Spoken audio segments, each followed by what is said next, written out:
I saw this story. That's interesting. Baker Mayfield admitted yesterday, big long article, he wanted revenge against Hue Jackson. When Hue Jackson got fired and took a job with the Bengals, Baker Mayfield came out and called him fake and ripped him. And he talked about it yesterday. He doubled down. Baker said, listen, I'm doubling down on this. I'm not going to lie to you. When we played us, it's human nature to want revenge, and I wanted to get revenge on him. So let me say, first of all, Hue Jackson did have a right to take another job. But I also think Baker Mayfield just said what everybody else thought in the Browns locker room. Dude, if you're going to take a job, don't take it in division. That's cheap. So I can see both. Hue has a right to employment, and I can see Baker saying, dude, a week later, you're against us? You told us we were your guys. I get both sides. Here's what, again, bothers me. I just wish somebody else said it, not the franchise quarterback. Let a wide receiver say it. Let a DB say it. An emotional position player say it. I'd rather not have my quarterback doubling down on calling NFL coaches fake. This is my thing about Baker Mayfield. When you're young, you feel like you got to win the fight and win the argument and win the Twitter debate. And then you get older, and I just stay off Twitter. And I just sometimes live to fight another day, let sleeping dogs lie. That's just a maturity thing. When you're in your 20s, you want to win every fight, a haymaker, I want to win the argument, and then I'm old now, I just avoid those problems. I don't have the energy to get into fights all the time. You know, a couple of weeks ago is a prime example. Baker Mayfield came out and ripped the Texas quarterback. Remember that a couple of weeks ago? The NFL guy Baker ripped the Texas quarterback. The Texas college kid was asked about Baker's thing, and he said, I don't want to, I respect his game. So the college kid wouldn't get involved with the NFL player. The NFL player took a shot at the college kid. The college kid had the mindfulness to go, I respect his game a lot. I don't want to get involved in this. That's my Baker thing. Now, by the way, cocky, outspoken, great on social media, reactionary, doesn't mean you can't win a bunch of games. And that's what Baker's going to be. Variety is the spice of life. I believe in the history of the NFL, quarterbacks that are stoic win championships. Montana, Brady, Roger Staubach. If you look at the quarterbacks I like now, Russell Wilson, I like stoic. I don't like drama. Big Ben, Aaron Rodgers, I get a lot of drama. I don't think it helps the locker room. I think we have proof with both. It doesn't help the locker room. I do think that Baker fits Cleveland. Cleveland's trying to prove it's worth its value. Freddie Kitchens had a quote yesterday saying, the bottom line is Baker's been told no his whole life. He walks into every room every day trying to prove to you he's worth it. At the core of everything is the fact that he's always been told, no, you can't do this. So is Cleveland. So I think Baker is a very good fit with Cleveland. Cleveland's got a chip on its shoulder. They've been beaten down by guys like me forever. And Baker's got a chip on his shoulder. He's been told no, he's had to walk on. I think the fit works. The downside to being the social media quarterback, the reactionary quarterback, the outspoken quarterback, that will be perceived differently based on wins. When Kobe won, he was a killer. When Kobe lost, he was a ball hog. His game never changed. When you lose in the NFL and are the reactionary Twitter, take shots at everybody guy, that will land as immaturity around the league. If you're winning, people will be like, I love his edge. Chip on his shoulder. And over the course of 15 years, and Baker will play that long, it's not linear.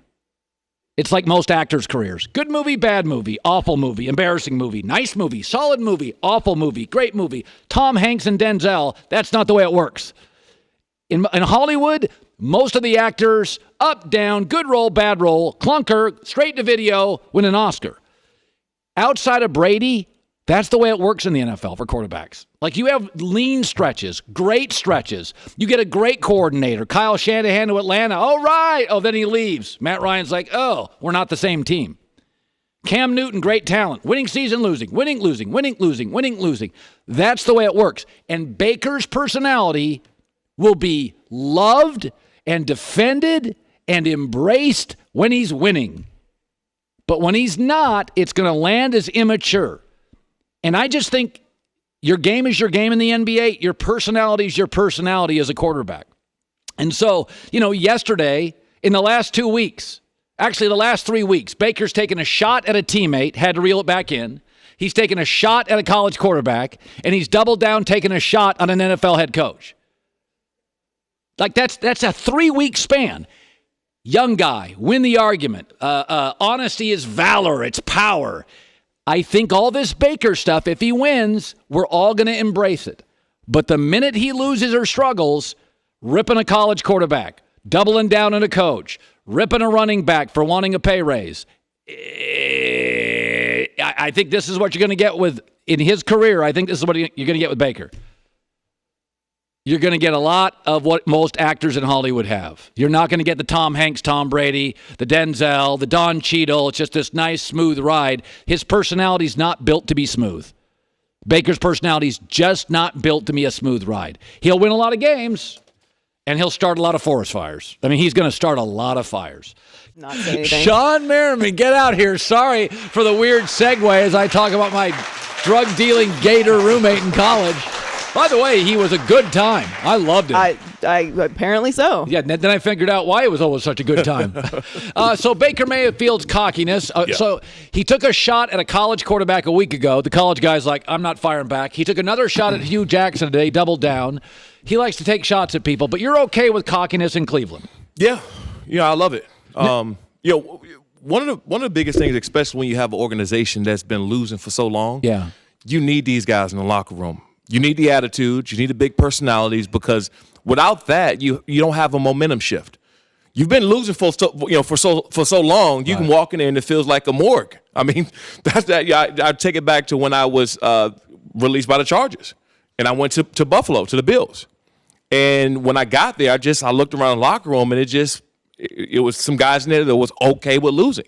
It was a dead locker room. Yeah, it was a dead locker room. And I remember Buddy Nix, who was a general manager there, who also was with the Chargers at the time, who brought me in. He said, look, they knew that I wasn't going to be the player that I was. They knew I came over there and I was hobbling around, but they needed my attitude in the locker room. That's what he told me. They wanted me in the locker room. So when you have a Baker Mayfield, when you have a Juice Landry, when you have Odell, it's going to be an exciting locker room. Those are culture changes. Culture changes. You know, it reminds me a little of Kurt Schilling and Manny Ramirez. Yep. Boston had talent for years. And then outspoken Kurt Schilling came in and crazy Manny Ramirez. And they changed the culture. Like Kurt Schilling's like, give me the ball. I want to face the Yankees. I'm breaking this stupid curse. And Kurt Warner, by the way, in his own way, did it in Arizona. I'm just changing and you said that. So the whole Baker thing is, to you, it may not fit in Pittsburgh, though. No, it's not going to work there because they have a system. Right, there's been working, and a culture that's been working for a long time. It wouldn't work there. So when I seen Baker Mayfield drafted as high as he did, and everybody was shocked, I wasn't shocked. I wasn't shocked at all. There wasn't another quarterback that was going to be drafted that year that would fit better in Cleveland than Baker Mayfield. So that all made sense. And now, for one, it's only cocky when it doesn't work out. Right, if he goes out and he plays well this year, then he's just extremely confident. He knew and felt great about the things that he's saying. Now, if it doesn't work out, then it becomes cocky. But if it does, not only will kind of this attitude spread across the locker room, it's going to spread across the offense. It's going to spread across the defense, and the whole team is going to their morale is going to change. We shift to the Dallas Cowboys. 2 years out from a contract, Zeke's like, pay me. Well, they got a bunch of good young guys, and they're all mostly need to get paid. So somebody's not going to get paid. 2 years out on a contract. That's a long time. I've generally argued for running backs a year out if you're great. Melvin Gordon, by the way. Yep. He's been a workhorse in college, a workhorse. He's not overachieved, but he's achieved to his first-round draft pick, and he's good. And he's been a great locker room guy. Yep. Never a headache. They've leaned heavy on him as Phillip Rivers has aged. What do you do with Zeke? What if you run the Cowboys? What do you do? This is the problem with Zeke. One of the scariest things for an organization to do is pay a guy that's been having repeated off the field problems. It's a real issue. It's a real issue. You can be fine. You can have antics on the field. You can get in trouble on the field. You can be Odell Beckham and throw a goalpost and do everything. You can do all that stuff. But if you're repeatedly getting in trouble off the field, they're saying to themselves, well, you don't even have your money yet, and you're already doing this. What happens when we give you money? So I don't think that's going to stop the Dallas Cowboys from possibly paying him, but it's definitely a contract negotiation leverage point. Yes. For them. You know, it is interesting is that, Sean, we forget sometimes these are all 20-year-old men, okay? And it took me a long time to find myself. You were in a lot of these locker rooms. Zeke's dad came out and said he's not ready to be a star in this league. Like the dad did. He's like, and by the way, Johnny Manziel's dad came out and said, Johnny's not ready to be a star in this league. I'm worried about him. Nobody knows the son like the dad, right? So Johnny Manziel and Zeke's dad said this could be, and by the way, they were both right. Johnny capsized and Zeke's had trouble. When you were in the NFL, go back to your career. You can name names or not name names, but maturity's not teachable. Plays and tackling are. Did you ever go into an NFL locker room and you loved a player and he was good, but you just knew childhood, personality, he was just trouble? Well, I was one of the youngest drafted, if not the youngest drafted player at the time, and I struggled early on. I mean, I have a Pro Bowl rookie year, right? You double-digit sacks, and even though I was mature in some areas, I was still immature in other areas because a lot of things are coming at you, right? And so you're still trying to figure this thing out. You're still trying to figure out, okay, well, who do I have around me? What things should and shouldn't be doing? Now, I didn't have repeated situations over and over again off the field. I've had my run-ins, but, once you do that, you wise up real quick because you know that next path is not going to be good for you. Who took you aside and said, you got to shape it up, dude, or you're going to get run out of here? Well, it was me. I mean, I had a bunch of older guys on the team, and I had LT around, and I had Lorenzo. I had a bunch of older guys, but it was me. I just said, look, I got to grow up. I got to separate myself from some of these things. And mind you, a team is okay. If you're growing up, right? You get in trouble once or twice. They say, you know what? He's learning how to be an adult, learning how to be a pro, right? When it's 3 and 4 times, and your contract is up, they're hesitant on giving you $35-40 million guaranteed. Hell yeah, they are. Yeah. No matter how good you are, right? And you were a Pro Bowler. Yeah. And there's back and forth and push and then resentment. And all right, I got to ask you this. So the Madden rankings come out. And, when I do my thing for a living, there's media critics, and I don't pay much attention because it doesn't matter. I would think Madden ratings wouldn't matter to a player because it doesn't get you paid. But I'm being told by players, Madden rankings matter. Absolutely. And I see some of the guys, I seen Keenan Allen the other day say that he wouldn't play because his Madden ranking was so low. I feel him. Well, 100%, because, growing up as a kid, you always want to be on the video games. You thrive to be on a video game. And you coming out and, you have a guy that's back-to-back Pro Bowler and have these big stats and stuff like that, and you're ranked 87 or 89. You're like, hold on, I'm not in the 90s at least? What games were they watching? I was fortunate enough that I think I had a 98 or 99 a couple of times in the game, and I was like, okay, I'm okay with that. Now they can deduct me down the road. Yeah, they can hit me down the road when I'm running around here like a scarecrow on one leg. But right now, when I'm at the peak of my game, I want to be mentioned up there with some of the greats in the game. Isn't that funny? Here's the Madden NFL 20 quarterback ratings. Mahomes 97, I don't have any problem with that. Brady 96, Phillip 94, Breeze 92, Luck 92, Wilson 91, Russell's a little low for my taste.